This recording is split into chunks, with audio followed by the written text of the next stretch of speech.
जय हिंद साथियों, स्वागत है आप सभी का। आज हम लोग अगले टॉपिक को पढ़ेंगे। लगातार हम लोग जो है कॉन्स्टिट्यूशन संविधान को स्टडी कर रहे हैं। उसी सीरीज में आज का जो टॉपिक है वो है राज्य का नीति निर्देशक सिद्धांत। एक्चुअली थोड़ा सा हम डिजाइन में टाइप कर रहे थे, सोचे थे कि दो कलर देते हैं, उसके चक्कर में जो है सो गड़बड़ हो गया है। तो ध्यान रखिएगा, यहाँ पे जो लिखा हुआ है वह राज्य का नीति निर्देशक सिद्धांत लिखा हुआ है, समझे। और इसका जो फुल फॉर्म होता है वह क्या होता है, इसको हिंदी में क्या कहते हैं, हम इंग्लिश में डीपीएसपी कहते हैं, यानी directive principle of state policy. क्या है? Directive principle of state policy, यानी राज्य का नीति निर्देशक सिद्धांत। अगर हम भारतीय संविधान की बात करें तो भारतीय संविधान में जो भाग 4 आप जब पढ़ेंगे तो भाग 4 में आपको डीपीएसपी पढ़ने को मिलेगा।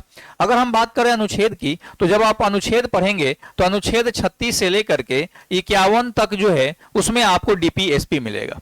अब ये डीपीएसपी है क्या, तो ध्यान रखिएगा, जब हमें मौलिक अधिकार दिए गए थे तो कुछ ऐसे भी अधिकार थे जो हमें दिए जाने चाहिए थे, लेकिन जिस समय हम अधिकारों को दे रहे थे उस समय भारत जो है उतना सक्षम नहीं था। अभी अभी हम लोग जो है आजाद हुए थे और स्थिति काफी दयनीय थी, काफी गंभीर थी। हम जिंदा रह जाए यही बहुत था। नतीजा ये हुआ कि बहुत सारे ऐसे अधिकार जो हमें दिए जाने चाहिए थे उन सभी को राज्य के नीति निर्देशक सिद्धांत में डाल दिया गया, जो उस समय देना पॉसिबल नहीं था।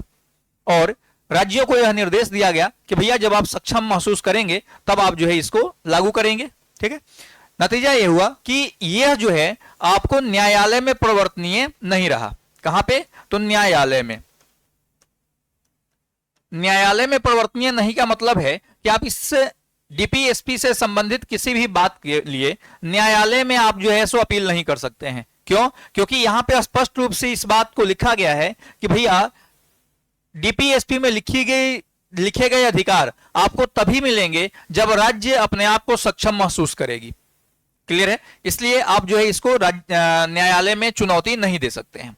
अब आते हैं हम लोग इस डीपीएसपी के अंतर्गत जो आर्टिकल्स हैं उन सभी को देखते हैं कि आखिर में ये आर्टिकल हमको आपको बताते हैं क्या है। तो सबसे पहला जो आर्टिकल है, सबसे पहले समझिए कि डीपीएसपी के बारे में क्या कहा गया है कि यह न्यायालय में प्रवर्तनीय नहीं है। न्यायालय में प्रवर्तनीय नहीं है मतलब न्यायालय में वाद योग्य या चुनौती योग्य नहीं है, क्योंकि यह ऐसे समाजवादी उद्देश्यों की पूर्ति की बात करता है जो राज्य के पास संसाधन होने पर ही संभव है ना। यह वैसी बातों के लिए हमें जो है सो अधिकार देता है जो राज्य के पास होने के बाद ही संभव है, बिना होते हुए कैसे देगा। जैसे आप हमसे कुछ अगर लेना चाहें तो हम आपको कैसे देंगे? पॉसिबल है क्या? तभी देंगे जब हमारे पास होगा। तो वही बात यहां पे लिखा गया है कि राज्य का नीति निर्देशक सिद्धांत जो है ऐसे समाजवादी उद्देश्यों की पूर्ति करता है जो तभी संभव है जब राज्य के पास संसाधन हो। क्लियर है? यही कारण है कि हम इसे न्यायालय में चुनौती नहीं दे सकते हैं। सीधा राज्य सरकार कह देगी हमारे पास है ही नहीं है, सीधा सरकार कह देगी। राज्य का मतलब सरकार से है, राज्य का मतलब ना तो राज्य सरकार से है ना केंद्र सरकार से। राज्य यानी सरकार। ठीक है, तो सरकार में दोनों आ गया, केंद्र भी आ गया और राज्य भी आ गया। अब हम इसके आर्टिकल की बात करें तो ध्यान से देखिए, आर्टिकल 36 जो है यह क्या कहता है? आर्टिकल 36 कहता है भैया राज्य की परिभाषा। अब मान लीजिए कि राज्य के नीति निर्देशक सिद्धांत की बात की गई है, तो सबसे पहले तो हमको यही समझना होगा कि राज्य कहते किसको है। तो अगर आपने हमारे क्लास को शुरू से नहीं किया है या किया है तो आपको राज्य का मतलब समझ में आ गया होगा। अगर आपने नहीं किया है तो मेरा जो सबसे पहला लेक्चर है, फर्स्ट डे का लेक्चर, जाकर के उसको देखिए, आपको राज्य का डिफिनेशन मिल जाएगा। क्लियर है? ध्यान यहां पे इतना रखना है कि आर्टिकल 36 आपको राज्य की परिभाषा देता है। आर्टिकल 37 यह क्या कहता है? यह कहता है कि यह भाग किसी भी न्यायालय द्वारा परिवर्तनीय नहीं है। अभी हमने पीछे आपको समझाया कि न्यायालय द्वारा परिवर्तनीय नहीं है, यह हमने अपने मन से तो नहीं समझाया, ये आपको जो है आर्टिकल 37 में इसका वर्णन है, उसी को हमने समझाया। क्यों नहीं परिवर्तनीय है? क्योंकि हमने आपको यह भी चर्चा किया कि भैया यह जो है ऐसे समाजवादी उद्देश्य की पूर्ति करता है जो राज्य के पास होने पर ही संभव है।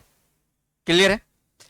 आर्टिकल 38 क्या कहता है? यह कहता है कि राज्य सामाजिक, आर्थिक और राजनीतिक न्याय का प्रावधान करेगा। याद करिए, आपसे सवाल पूछा जा सकता है कि राज्य हमें कितने प्रकार का न्याय देता है, तो 3 प्रकार का। कौन कौन सा? सामाजिक न्याय, आर्थिक न्याय और राजनैतिक न्याय। इस बात की चर्चा संविधान में कहां कहां पर है? तो एक तो आप ध्यान रखेंगे प्रस्तावना में, प्रस्तावना के लिए हमने एक पूरा का पूरा जो है सो क्लास दिया हुआ है, आप जाकर के उसको देख लीजिएगा, या फिर मैं आज कोशिश करूंगा डिस्क्रिप्शन में आपको लिंक डाल दूं, वहां से भी आप देख सकते हैं। प्रस्तावना में इस बात की चर्चा है कि हमें 3 प्रकार का न्याय मिलेगा, सामाजिक, आर्थिक और राजनीतिक, और दूसरी चर्चा जो है डीपीएसपी में है। ठीक है, यानी ये जो हमको न्याय देने की बात की गई है, कैसा न्याय, सामाजिक, आर्थिक और राजनीतिक न्याय, इसकी चर्चा संविधान में 2 जगह पर है, प्रस्तावना में और डीपीएसपी में। सवाल ऐसे भी बनते हैं, इस बात का भी ध्यान रखिएगा।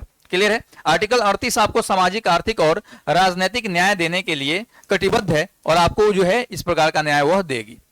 आर्टिकल 39 जो है यह क्या कहता है, यह कहता है, यह राज्यों को कुछ निर्देश देता है। इस आर्टिकल 39 में बहुत सारे आर्टिकल है, लेकिन अब चूंकि आप यूपीएससी की तैयारी नहीं करने वाले हो सकते हैं, इसलिए मैंने उसको नहीं बताया है। जनरली जो है आप तैयारी अगर कर रहे हैं तो उसके लिए ये सफिशिएंट है।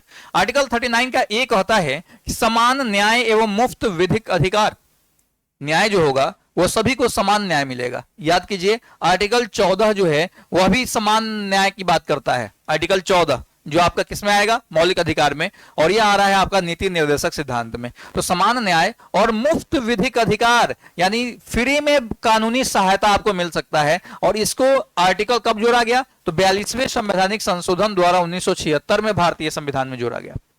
ठीक है, अब आप कहेंगे कि सर ये मुफ्त विधिक अधिकार क्या है?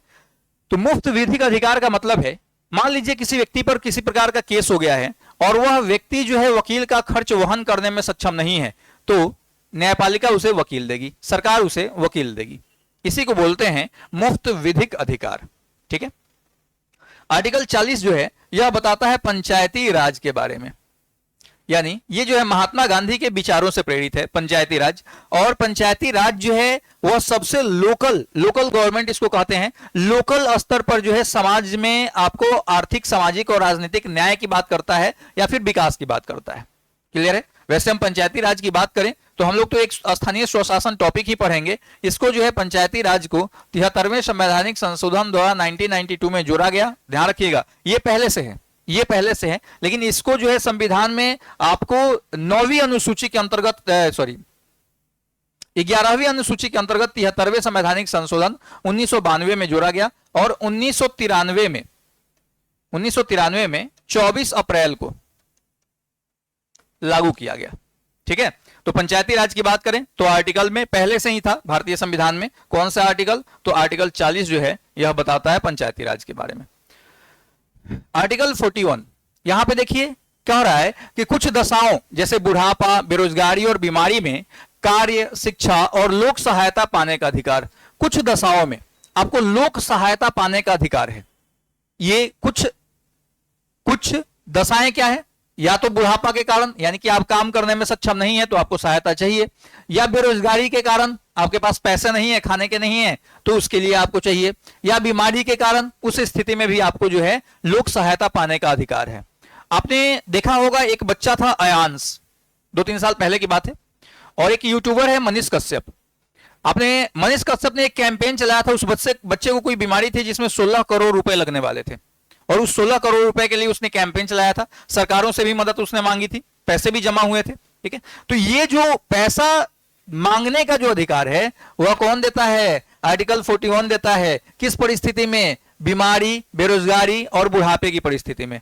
आप देखते होंगे बहुत सारे लोग भीख मांग रहे होते हैं, उसमें कुछ ऐसे लोग होते हैं जिनका वो काम है ना, हट्टे कट्टे हैं, सब कुछ सही है, फिर भी भीख मांग रहे हैं। कुछ ऐसे होते हैं जो सच में कार्य करने में सक्षम नहीं है, जैसे मैंने कई एक बार देखा है दोनों हाथ नहीं है तो काम कैसे करेगा। तो उस परिस्थिति में आपको जो है भिक्षावृत्ति, क्या है भिक्षावृत्ति? एक्चुअली लोक सहायता है ना, आप लोगों से सहायता मांग रहे हैं, कुछ पैसा दे दीजिए, खाने पीने का हमारा हो जाएगा। यानी कि आपकी स्थिति ऐसी है कि आप जो है कमा नहीं सकते हैं, तो उस स्थिति में आपको लोक सहायता पाने का अधिकार है। ठीक है, जैसे मेरे रामगढ़वा में एक बच्चा है, हम लोग का क्लासमेट था, क्लासमेट नहीं, हमसे एक क्लास सीनियर था, लेकिन अचानक उसको जो है एक बीमारी हो गया, उसका पूरा शरीर, उसके शरीर में केवल आपको हड्डी दिखेगा, काम कैसे करेगा? काम पॉसिबल ही नहीं है। शायद गेठिया वगैरह का शिकायत हो गया, उसके पिताजी को भी हो गई। अब घर में 2 ही आदमी है, दोनों आदमी में से कोई कमाने वाला नहीं, शादी विवाह हो गया था, बाल बच्चे हैं, कैसे होगा? तो वहां के लोगों ने जो है सो फेसबुक वगैरह पे कैंपेन चलाया और उसको जो है सो सहायता किया। हम लोग भी, मेरी मम्मी भी कभी कभी जो है सो पर्व त्योहार होता है तो कुछ कुछ दे दिया करती हैं। तो ये क्या है? ये एक मानवता भी है हमारी भाई। मान लीजिए कि आप जो है खा रहे हैं, राम की चिड़िया, राम का खेत, खाओरी चिड़िया, भर भर पेट, आपको खाने से बच जाता है तो थोड़ा सा दान पुण्य भी कीजिए, लोगों की सहायता आप कर सकते हैं। क्लियर है? तो ये जो है आपको आर्टिकल 41 ध्यान रखना है कि 3 दशाएं हैं वो बुढ़ापा, बेरोजगारी और बीमारी में शिक्षा, कार्य और लोक सहायता पाने का आपको अधिकार देता है। जैसे मान लीजिए कि आप किसी के पास काम नहीं है, तो सिंपल सी बात है, बेरोजगार है, तो वह काम की तलाश में आपके पास काम का मांग कर सकता है। यह अधिकार उसको आर्टिकल 41 देता है। ठीक है, सरकार से भी हम मांग कर सकते हैं। सरकारी नौकरी की जो मांग हम सरकार से कर रहे हैं, क्यों? क्योंकि हम बेरोजगार हैं भैया, बेरोजगार है तो हमें जो है सो यह अधिकार मिला हुआ है राज्य के नीति निर्देशक सिद्धांत में कि हम काम मांगे। लेकिन ध्यान रखिएगा, आप जो है अगर वैकेंसी नहीं आ रही है तो आप न्यायालय में केस नहीं कर सकते हैं। क्यों? क्योंकि राज्य सीधा कहेगा कि हम सक्षम नहीं है, अभी कहां से पैसा देंगे नौकरी होने के बाद। बात समझ में आया? अगला है आर्टिकल 42। यह कहता है कार्य के लिए मानवोचित दशाओं का होना। ध्यान रखिएगा, अब मान लीजिए आपसे कोई काम मांगने आया, तो आप उसको काम के रूप में चलिए बोलिए कि ले 2000 रुपया, जाके फलानवा का मर्डर कर दे, फलाने का सिर फोड़ के आ जाओ। ऐसा नहीं करना है, ठीक है? या ऐसे जगह पर कार्य करने के लिए भेज दे जहां पे इंसान का रह करके कार्य कर पाना ही पॉसिबल ना हो। तो ध्यान रखना है कि अगर आपसे कोई लोक सहायता मांग रहा है तो उसको मानवोचित दशाओं वाला कार्य ही देना है, यानी कि ऐसा कार्य दीजिए जो कर पाए। ठीक है, बात समझ में आ रही है? तो अब ऐसा नहीं कि काम मांगने आया था तो आप जो है कुछ करवाने लगिएगा। थोड़ा सा देखिए, संविधान के साथ साथ हमारे पास अपनी एक ह्यूमैनिटी भी होती है, मानवता भी होती है, नैतिकता भी होती है, उसका भी इस्तेमाल जो है सो होना चाहिए। अगला आर्टिकल 43 क्या कहता है? यह कहता है कि कर्मकारों के लिए उचित वेतन, भत्ता और अवकाश का प्रावधान, लघु और कुटीर उद्योग को बढ़ावा।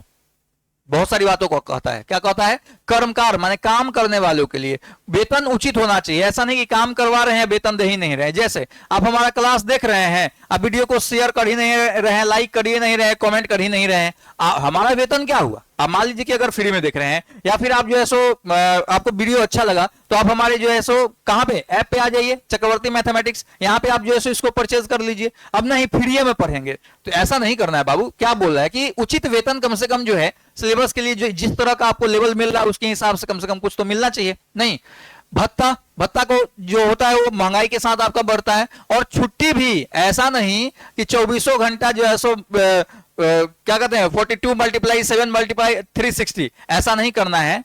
छुट्टी भी उसको जो है सो मिलनी चाहिए। ठीक है, इसके अलावा बोल रहा है, ये सरकार को बोल रहा है कि भैया लघु उद्योग और कुटीर उद्योग को भी बढ़ावा दीजिए, क्योंकि सभी को सरकारी नौकरी देना पॉसिबल नहीं है। और यही कारण है कि लघु उद्योग, कुटीर उद्योग जैसे दुकान वगैरह हो गया, आप देखिएगा दुकान खोलने के लिए लोन मिलता है, गाय खरीदने के लिए, मुर्गी पालन के लिए, सब क्या है कुटीर उद्योग की श्रेणी में आते हैं। तो उस सब के लिए आपको जो है सो सरकार बजाते प्रोवाइड करती है लोन, की भैया आप लोन लो और अपना जो है सो रोजगार व्यवसाय शुरू करो। आर्टिकल 44 कहता है समान नागरिक संहिता। सभी नागरिकों को जो है समान प्रकार की सहमति दी जाएगी, समान प्रकार का अधिकार दिया जाएगा।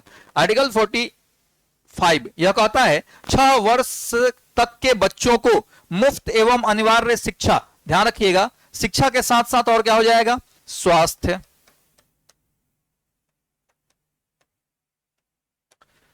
शिक्षा, स्वास्थ्य और क्या है? पोषण।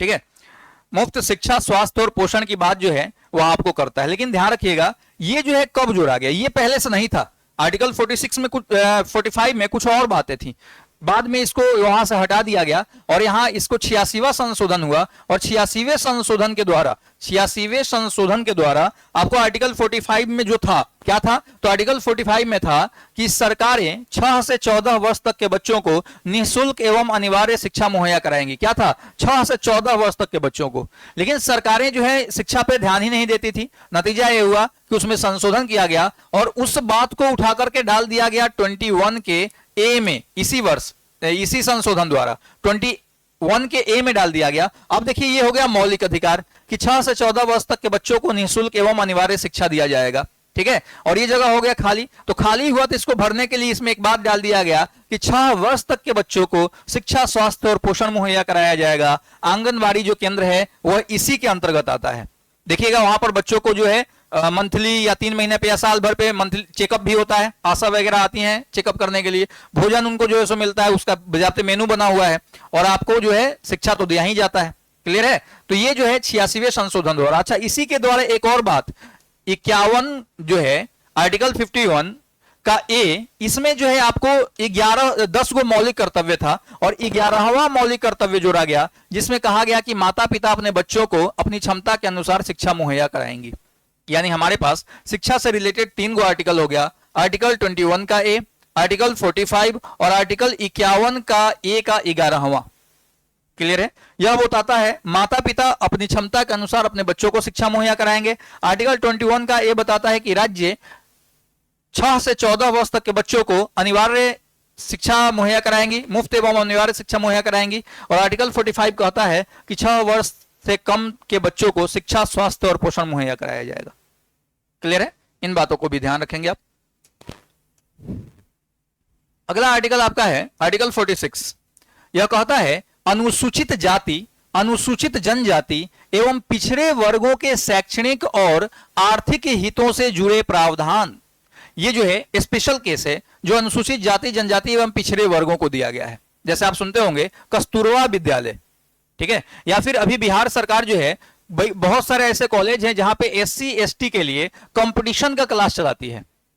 ये सब क्या है? ये आपको शैक्षणिक जो है पिछड़े वर्गों, अनुसूचित जाति जनजातियों को शैक्षणिक रूप से सशक्त बनाने का ये प्रोग्राम है जो सरकारें हमेशा करती है। मैंने क्या बोला कि सरकारें जब अपने आप को सक्षम महसूस करेंगी तो इस प्रकार की जो है व्यवस्था करेंगी। आर्थिक हितों की से जुड़े प्रावधान, उनकी आर्थिक सहायता भी की जाती है। जैसे आप सुनते होंगे क्या इसको कहते हैं, आर्थिक सहायता कैसे देती है? जैसे घर बनवाने के लिए दे दिया, मरने के बाद कफन खरीदने के लिए दे दिया पैसा, तो ये सब आर्थिक सहायता है।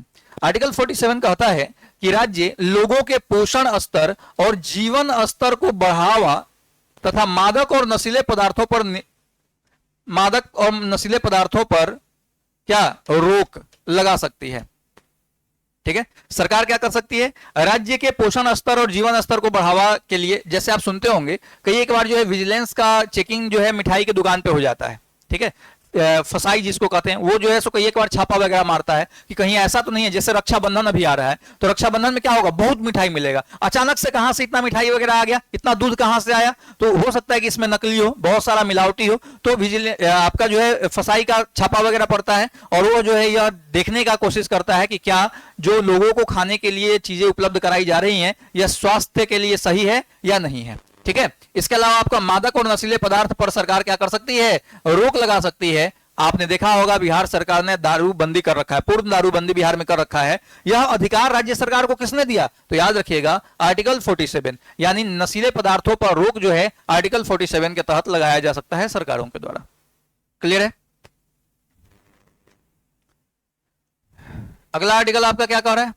अगला कह रहा है आर्टिकल 48, पशु संवर्धन और कृषि तकनीक को बढ़ावा देना, दुधारू पशुओं को बढ़ावा देना। पशु संवर्धन यानी कि ज्यादा से ज्यादा लोग जो है पशु पालन करें और कृषि करें, कृषि में टेक्निक का भी इस्तेमाल करें ताकि कम मेहनत में ज्यादा उत्पादन हो सके, कम क्षेत्रफल पर ज्यादा उत्पादन हो सके, इन सब का इस्तेमाल करें। साथ में दुधारू पशुओं, जैसे मैंने बोला कि गाय खरीदिएगा, भैंस खरीदिएगा तो सरकार आपको सब्सिडी देगी। ठीक है, ये क्या है? दुधारू पशुओं को बढ़ावा देने का ही एक तरीका है। ध्यान रखिएगा, अगर आपसे पूछा जाए कि विश्व में सबसे ज्यादा दूध का उत्पादन कहां होता है तो भारत में होता है, और प्रति व्यक्ति दूध जो है वर्तमान में कितना है प्रतिदिन? तो ध्यान रखिएगा 470 ग्राम प्रति व्यक्ति पर्सन पर डे। ठीक है, भारत में वर्तमान टाइम में, ये लेटेस्ट डेटा मैं बता रहा हूं, भारत में वर्तमान टाइम में हर व्यक्ति को प्रतिदिन 470 ग्राम दूध मिल सकता है, इतना दूध का उत्पादन होता है।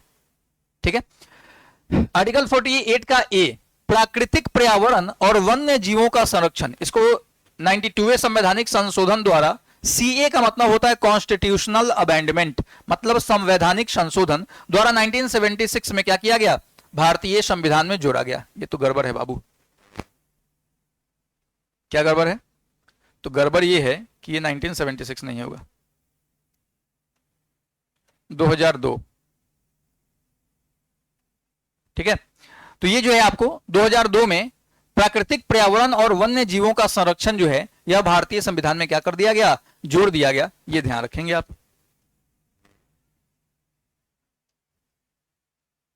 अगला है आर्टिकल 49, राष्ट्रीय महत्व के स्मारकों एवं स्थानों का संरक्षण।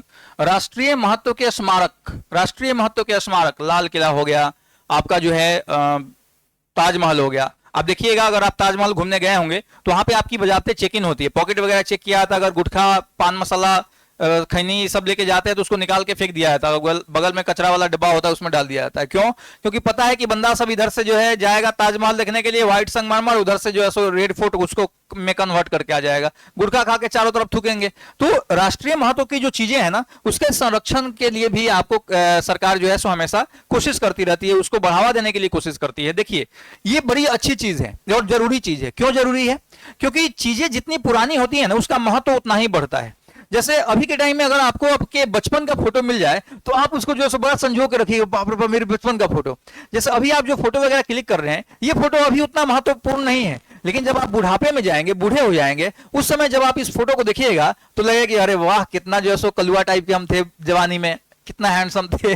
ये सारी चीजें जो है आपको बुढ़ापे में उसका महत्व बढ़ेगा। तो राष्ट्रीय स्मारक क्या है? ये सभी जिस समय बने थे उस समय उसका महत्व नहीं रहा होगा, लेकिन आज के समय में इसका महत्व काफी बढ़ा है और इसको देखने के लिए दूर दराज से लोग आते हैं, जो हमारे देश में रेवेन्यू का एक साधन भी है। ठीक है, तो इसके लिए सरकार इसका रख रखाव कंटिन्यू करती है ताकि एक रेवेन्यू जनरेट हो सके। अगला है आर्टिकल 50। ये बोलता है कार्यपालिका का न्यायपालिका से पृथक्करण। भारतीय संविधान में ये बड़ा अच्छा बात हुआ है। ये तीन गोला अगर आप समझ गए तो आप जो है सारी बातें भारतीय संविधान को समझ गए। तीन गोला क्या है? ये जो बड़ा गोला है, ये है आपका जो है क्या, विधायिका, ये है कार्यपालिका और ये है न्यायपालिका।